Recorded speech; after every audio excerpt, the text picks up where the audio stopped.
Ito ang dahilan. Anong dahilan na naman yan? Ayan ka na naman.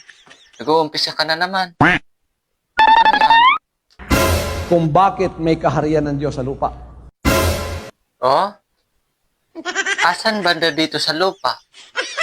Kung mayroong kaharian dito ang Diyos sa lupa, saan nilagay? Mapuntahan ko. At maniniwala ako. Pwede ba yun? Sabihin mo.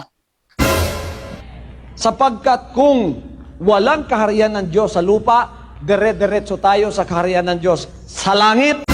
Oh? Ang pagkakaalam ko kasi, pag didiretso ka lang sa langit yung maganda ang iyong gawa. Pero pag hindi maganda ang iyong gawa, hindi ka makadiretso sa langit. Ay ganon, didiretso ka.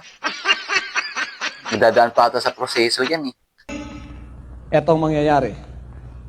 Oh, sige daw. Anong mangyayari? Sige daw. Maraming ihuhulog mula sa langit papunta rito. Maraming ihuhulog. Galing sa langit, papunta dyan. Bakit ihuhulog? Nandun na nga sa langit, ihuhulog pa. Buwang na. Bilot-bot na imuha eh.